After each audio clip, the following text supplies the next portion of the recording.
ఈ బిజినెస్ ఏదైనా మీ ఊర్లో ప్రమోషన్ చేయాలంటే అది సుమన్ టీవీతోనే సాధ్యం. ఇప్పుడే సంప్రదించండి. అదే ఒక 1 ఇయర్ వచ్చిన తర్వాత కూడా మేము గత ప్రభుత్వం గురించి మాట్లాడడం అన్నది పద్ధతి కాదు, కానీ మాట్లాడాలి ఇప్పుడు. ఎందుకంటే మీరు అన్నది కరెక్ట్. ఇవి ఇంతకుముందు మీరు అబ్జర్వ్ చేయండి, గాంజా 2019 వరకు ఏ లెవెల్లో ఉండేది, 19 తర్వాత ఏ లెవెల్లో ఉన్నది. ఒకసారి గ్రాఫ్లు కూడా తీసుకుంటే ఆ ఉదాసీనత అనేది చాలా క్లియర్గా మనకు కనిపిస్తుంది.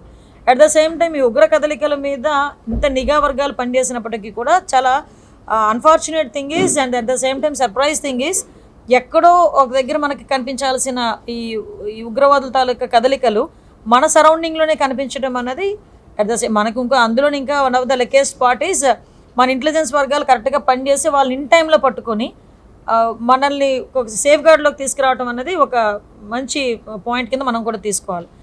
ద సేమ్ టైం ఈరోజు గాంజా ఉందంటే నేను చాలా హ్యాపీగా చెప్తాను. మొన్న ఈగల్ మనకి యాంటీ నార్కోటిక్ డే జరిగింది. ఆ రోజు కనుక మేము మొత్తం లెక్కలు తీసుకుంటే ఇంతకుముందు 10,000 ఎకరాల పైన కల్టివేషన్ ఉన్న గాంజా క్రాప్ని మనం వచ్చిన తర్వాత ఈగల్ టీమ్ ఏర్పాటు చేసిన తర్వాత దాన్ని 99 ఏకర్స్, ఆ 99 ఏకర్స్ కూడా అది కూడా డిమాలిష్ చేసేసి వాళ్ళని కూడా ఈరోజు ప్రాపర్ వేలో నడిపించడం.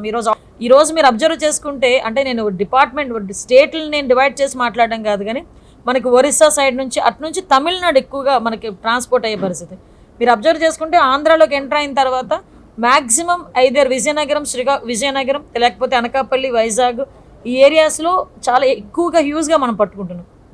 అంటే ఒక్క సంవత్సరంలోనే దగ్గర 70,000 కేజీలని డిమాలిష్ చేసాం గాంజాని. అంటే ఈరోజు ఎంత ప్రాపర్ వేలో వర్క్ చేసుకుంటాం. అంటే నేనేమంటానంటే, ఒక బాధ్యత కలిగిన ఒక గవర్నమెంట్ చేసే పని ఇలా ఉంటే లాస్ట్ 5 years కనీసం దీని మీద ఒక రివ్యూ చేసిన పాపాను కూడా నాకు తెలిసి పోలీస్ డిపార్ట్మెంట్ ఒక రివ్యూ చేసిన పాపాను ఏ రోజు కూడా జగన్మోహన్ రెడ్డి నాకైతే తెలియదు. ఈరోజు అలా కాదు, ప్రతి ఎవ్రీ మంత్ మార్నింగ్ వేసేకి ఏం జరుగుతుంది అని ఎక్కడ ఒక చిన్న ఇన్సిడెంట్ జరిగినా మాకన్నా ముందు సీఎం గారు స్పందిస్తున్నారు. సో అందువల్లనే మేము కూడా కంట్రోల్ చేసుకోగలుగుతున్నాం. మ్యాక్సిమం ఇవన్నీ కూడా గంజా ఇవన్నీ కూడా కట్టడి చేసుకోగలుగుతాం. మేము 10 సార్లు మేము చెప్పేవాళ్ళమే మేము అపోజిషన్లో ఉండేటప్పుడు, ఎస్పెషల్లీ ఉమెన్ ప్రెసిడెంట్గా నేను కూడా చాలా సందర్భాల్లో అప్పీల్ చేశాను. మద్యం షాపుల్లో ఎందుకు క్యూఆర్ సిస్టమ్ ఎందుకు పెట్టట్లేదు, డిజిటల్ పేమెంట్స్ ఎందుకు పెట్టట్లేదు అని ఆ రోజు మేము చాలా సందర్భాల్లో విత్ ఫిగర్స్ చెప్పున్నాం. అరే మీరు ఇంత నాసిరకమైన మద్యాన్ని అమ్ముతున్నారు, ఈ నాసిరక మద్యంతో ఇంతమంది అనారోగ్య పాలవుతున్నారు, ఇంతమంది చనిపోతున్నారు. జంగారెడ్డిగూడెం లాంటి దగ్గర 21 మంది చనిపోతే అప్పుడు ప్రతిపక్ష హోదాలో గౌరవ ముఖ్యమంత్రి చంద్రబాబు నాయుడు గారు నేను ఇద్దరం కలిసి ఆ రోజు విజిట్ చేసిన పరిస్థితి. ఇలాంటివి జరగకుండా చేయడానికి ఆ రోజు డిస్టిలరీస్లో కూడా ఎంత కెపాసిటీ ఆఫ్ స్పిరిట్ ఇందులో ఉంటుంది, ఎంత పర్సంటేజ్ ఆఫ్ స్పిరిట్ ఇందులో ఉంటుందని చెప్పి డీటెయిల్గా ఇచ్చాము. అది ఒక సెక్టార్. సెకండ్ది ఏంటంటే, ఇందుకు మీరు డిజిటల్ పేమెంట్స్కి మీరు అలౌ చేయట్లేదని మేము చెప్తే ఒక్కరోజైనా సంబంధించిన మినిస్టర్ కానీ సీఎం కానీ స్పందించారా అండి? పైగా మా మీద బురద జల్లి మా మీద సోషల్ మీడియాలో చాలా వరస్ట్గా కామెంట్స్ పెట్టిన పరిస్థితి. ఆ రోజు మేము దేనికి జడవల. సో నేనేమంటానంటే, ఆ రోజు మేము చెప్పాం, అరే రేపు పొద్దున్న ఎలక్షన్స్కి ఖర్చు పెట్టే సొమ్ము అంతా మీరు కష్టపడిన సొమ్ము తీసుకెళ్ళి వాడు ఖర్చు పెడతారు వాళ్ళు. ఆ రోజు మేము చెప్పాము ఆ మాట. డిజిటల్ కరెన్సీ లేకుండా ఉంటే దానికి ఒక అథెంటికేషన్ ఉంటుంది డిజిటల్ కరెన్సీకి అయితే, ఆ డిజిటల్ పేమెంట్స్ ఉంటాయి. అది లేదు, ఎంత లోపలికి వెళ్తుందో ఎంత గవర్నమెంట్కి వెళ్తుందో అడిగే లెక్కలు చేసే పరిస్థితి లేదు. సో దట్ మేము ఆ రోజే చెప్పాము ఇదే జరుగుతుంది అని చెప్పాము, అదే జరిగింది. ఈరోజు అదే తేటతెల్లమైంది. మద్యం మీద వచ్చే ఆదాయం మీద కూడా, అంటే నా రాష్ట్రంలో ఎంతమంది తాగుతారు, ఇంత ఆదాయం వస్తుంది, దీన్ని బేస్ చేసుకుని నాకు 25,000 కోట్లు 15 సంవత్సరాలకు అప్పు ఇవ్వండి అని అప్పు తీసుకున్నాడు అంటేనే మనం అర్థం చేసుకోవాలి కదబ్బా. అసలు ఎవరైనా లిక్కర్ మీద అప్పు తీసుకుంటారా? అంటే మించుమించుగా చెప్పాలంటే మనుషుల ప్రాణాలని, మన ఆడపిల్లల తాలిబొట్టుల్ని 25 సంవత్సరాలు తాకట్టు పెట్టేశాడు జగన్మోహన్ రెడ్డి.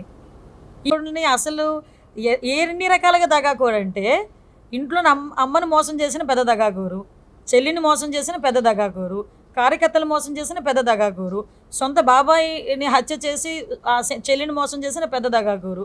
ఇంతకన్నా పెద్ద దగాకోరు ఎక్కడ ఉంటాడండి? 16 నెలలు ప్రజల సొమ్ము తిని 16 నెలలు జైల్లో ఉండి 45,000 కోట్ల రూపాయలు ఆస్తులు ఈడీ జప్తుల్లో ఉండి అంతకన్నా పెద్ద దగాకోరు ఎవరు ఉంటారు?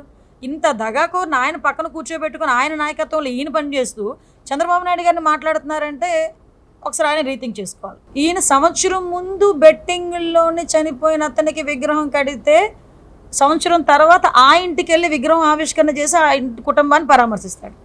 ఆ పరామర్శించే నేపథ్యంలో దళిత వ్యక్తి సింగయ్య, ఒక రెడ్డి, వాళ్ళ కార్యకర్తలే.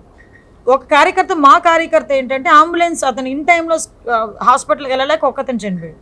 అంటే 1 సంవత్సరం తర్వాత జరగబోయే ఈ పరామర్శ చేసిన ఓదార్పు యాత్రలో 3 చనిపోయారు. 3 చనిపోతే నిజంగా కన్సర్న్ ఉన్న వ్యక్తి అయితే నాకు తెలిసి ఇమ్మీడియట్గా సింగయ్య చనిపోయిన ప్లేస్కి వచ్చి వాళ్ళ కుటుంబాన్ని, సింగయ్య చనిపోయిన ప్లేస్కి వచ్చి వాళ్ళ కుటుంబం దగ్గరికి వెళ్ళి పరామర్శించాలి. కానీ ఈయనేం చేశాడు, ఇన్ని రోజుల తర్వాత ఇప్పుడు ఆ వెహికల్ కిందన అతను పడి చనిపోయాడు, అతను వెహికల్ కింద పడ్డా కూడా పట్టించుకోకుండా పక్కకు తోసారు, ఆ కారణంతోనే చనిపోయాడు అన్నది వాస్తవాలు బయటకు వచ్చిన తర్వాత అప్పుడు కూడా అతని తాలూకా నైజాన్ని చూపించుకున్నాడు. ఆ కుటుంబాన్ని అతను పార్టీ ఆఫీస్కి పిలిపించుకొని ఓదార్పు అంట. మరి ఇదే రకం ఓదార్పు యాత్ర నాకైతే తెలియదు.